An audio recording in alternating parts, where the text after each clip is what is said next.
नमस्कार, मी श्रुतिका गावंडे. आपण पाहत आहात विदर्भ न्यूज 365. महिला विशेष या कार्यक्रमामध्ये तुमचे स्वागत आहे. आणि आज आपल्यासोबत आहे नांदगाव खंडेश्वर नगरपंचायत उपाध्यक्षा प्रीती खार. नमस्कार ताई. नमस्कार. आणि कार्यक्रमामध्ये तुमचं खूप स्वागत आहे. ताई, मला सांगा, तुम्ही पहिली निवडणूक कधी लढलात? पहिली निवडणूक मी 2016ला लढली. कोणती? नगरपंचायतची निवडणूक लढली. नगरपंचायतची निवडणूक लढलात. आणि जेव्हा नगरपंचायतची निवडणूक तुम्ही लढण्याचा निर्णय घेतला तेव्हा तुम्हाला घरच्यांचा सपोर्ट होता? माझ्या मिस्टरचा सपोर्ट होता आणि गावातल्या लोकांचा त्यांनी पण सपोर्ट केला. त्यामुळे मी निवडून आली. कुठेतरी अशी धाकधूक होती का मनात की निवडून येऊ नाही येऊ? मला धाकधूक होती, भीती वाटत होती की आपण निवडून येईल की नाही याची भीती वाटत होती. आणि पण लोकांच्या आशीर्वादामुळे मी निवडून आली. आणि जेव्हा मग तुम्ही निवडून आल्या तेव्हा मग काय आनंद वाटला? खूप आनंद वाटला. काय वाटत होतं तेव्हा? असं वाटत होते की आपण कितीतरी मुलाचं म्हणजे खूप लोकांचा आपल्याला सपोर्ट मिळाला आणि आता आपण कामं करणार आहे. जिद्दीने कामं करून राहिलो. पण लग्नाआधी कधीतरी असं ठरवलं होतं की आपण राजकारणात जाऊ? लग्नाच्या अगोदर असं वाटलंच नाही की राजकारण मी लढील, असं मला वाटलंच नाही. तुमचं माहेरी जेव्हा म्हणजे लग्न व्हायच्या आधी तेव्हा तुमची लाईफ कशी होती? लाईफ अगदी बालपण आपलं. कोण कोण होतं घरात? आई, बाबा, भाऊ, 2 भाऊ. अच्छा. आणि काय करत होते घरचे लोक वगैरे, आई वडील? शेती. आणि मग शिक्षण वगैरे किती झालं? माझं education BA second year. BA second year पर्यंत तुम्ही शिक्षण घेतलं. त्याच्यानंतर लग्न झालं की शिक्षण थांबवलं? शिक्षण थांबवलं. आणि काय कारण होतं? परिस्थितीनुसार, आई वडिलांची परिस्थिती. आणि मग लग्न करताना कुठे भीती होती मनात की कसं घर मिळणार, कसा नवरा मिळणार? तशी तर भीती राहतेच, प्रत्येक बाईला तशी भीतीच राहते ना, कसं मिळणार, का मिळणार. आणि एकदा मग तुम्ही जेव्हा घरी गेला तेव्हा मग मनाला समाधान वाटलं. सासू सासरे वगैरे असे आपले आई वडिलांनी प्रेम द्यायचे. म्हणजे सासरची मंडळी अगदी माहेरच्या प्रेम देतात. आणि महिला म्हणून कधीतरी अशी भीती वाटते की राजकारणात आपण महिला म्हणून आहोत, काही लोक आपल्यावर म्हणजे नावबोट ठेवतील, असं कधी वाटतं? बऱ्याचदा भीती वाटते. यामध्ये घरच्यांचा सपोर्ट? माझ्या मिस्टरांचा सपोर्ट. आणि काय वाटतं की जेव्हा एक मुलगी राजकारणामध्ये येते, म्हणजे आता आपण पाहिलं आहे की बऱ्याच ज्या स्त्रिया आहेत राजकारणामध्ये त्यांचं प्रमाण खूप कमी आहे. तुम्हाला असं वाटतं की महिलांनी यायला पाहिजे? काय कारण वाटतं? असं वाटतं की महिलांनी काहीतरी करावं, यावं राजकारणामध्ये, पुढे जावं, असं खूप सारं. आणि त्यांना फॅमिलीचा सपोर्ट असला तर त्या करू शकते. आणि आता तुमच्या हातून म्हणजे किती कामे झालेत? माझ्या हातून खूप असे रोडचे वगैरे अशी कामं टाकलेली होते, ते पूर्ण झाले. आणि रविदास महाराज ते मंदिर असं बांधलं गेलेलं आहे. मंदिर बांधलं गेलं.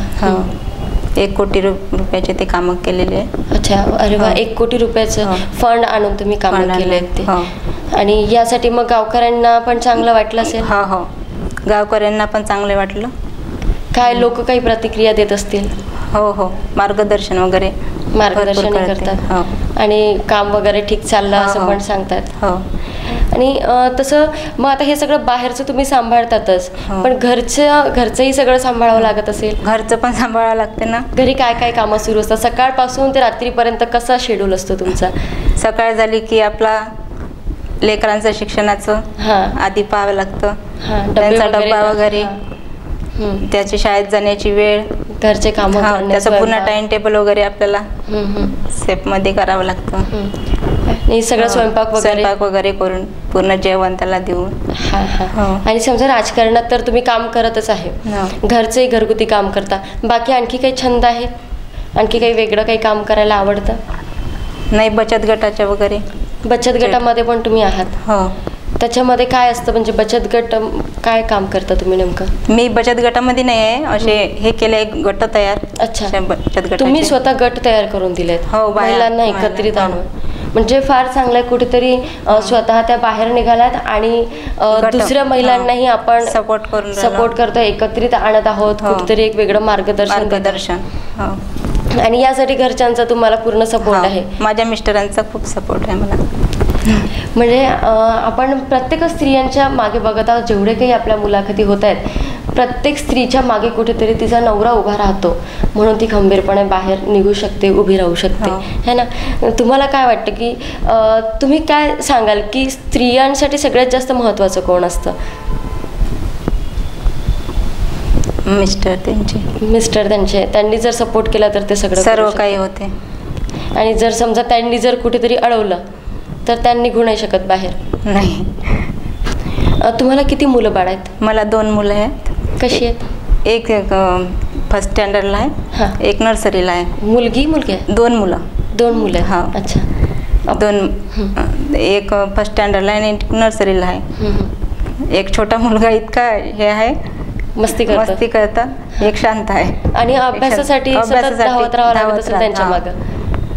अभ्यास करायला खूपच परेशान करतात. पण कुठेतरी एक चांगलं वाटत असेल, एक जे आई म्हणतो आपण, स्त्रीच्या आयुष्यात सगळ्यात महत्त्वाचं असते की आई बनणं, तर एक समाधान लाभत असेल. तुमच्या मिस्टरांचा तर तुम्हाला सपोर्ट आहेच, पण सासू सासरे कसे आहेत, बाकी कुटुंब कसं आहे? माझे सासू सासरे खूप प्रेमळ स्वभावाचे आहेत आणि माझी जाऊ वगैरे खूप चांगले स्वभावाची आहे. सासू कधी भांडण नाही होत. आपण पाहतो की भांडण होते, पण आमच्या घरी कधी भांडण नाही पाहिलं. एकदम चांगल्या स्वभावाचे. काय कारण वाटतं याच्या मागे की भांडण होत नाही तुमच्या घरात? म्हणजे आम्ही समजून घेतो, जाऊ वगैरे समजून घेतो. माझ्याहून एक छोटी जाऊ आहे आणि मी मोठी. अच्छा. आणि सासू पण कधी टोकत नाही? कधीच म्हणत नाही सासू वगैरे की हे नको करू बाई, ते नको करू बाई. जे आपण केलं ते त्यांना पटतं सासूंना माझ्या. सासू तर म्हटलंच नाही जात, एकदम आई सारखे आहेत. जितकी आईचा प्रेम आपल्याला मिळते तितकेच सासूचं पण प्रेम आहे. म्हणजे घरात तुम्हाला काही अडचणी जात नाही. कायलाच अशा म्हणत नाही हे काऊन केलं, ते काऊन केलं. आणि मग जेव्हा बाहेर निघता या कामाशी रिलेटेड, राजकारणाशी, तेव्हा गावकऱ्यांच्या काही अडचणी, कामामध्ये काही अडचणी येतात वरिष्ठांकडून वगैरे? हो. पाण्याचं येतात. पाण्याचा प्रॉब्लेम, नळ वगैरे नाही आले तर बाया वगैरे येतात घरी. नळ का नाही आले, ते सीओ नसल्यामुळे पाण्याचा प्रॉब्लेम खूप समस्या. सीओ नाही आहेत म्हणजे कधीपासून? 8 महिने झाले सीओ नाही आहेत. आता जॉईंट झाल्या त्या. आता पाण्याचा प्रॉब्लेम सॉल्व्ह होईल. म्हणजे 8 महिन्यापर्यंत नव्हतं, तर तेव्हा जास्त अडचणी गेल्या. मग तुमच्याकडे समस्या घेऊन येतात? हो, लोक समस्या पाण्याचा, कधी नळ येईल कधी नाही. मग तेव्हा तुम्ही काय उत्तर देता? आपल्याला त्यांच्यापुढे मग तोंड द्यावं लागतं का सीओ नसल्यामुळे पाण्याचा प्रॉब्लेम जाऊ शकेल पण काही दिवस तरी. अशा वेळी मग आणखी तुम्हाला मिस्टर वगैरे पण मदत करतात? माझे मिस्टर वगैरे मदत करतात, बोलतात त्यांना, नागरिकांना. तुमच्या घरचं वातावरण तर सगळं ठीक आहे, पण आपण बघतो की बाहेरच्या घरच्यांमध्ये म्हणजे जे सासरचे कुटुंब असतात ते बरेच त्रास देतात स्त्रियांना. यावर तुम्हाला काय वाटतं? मला असं वाटते की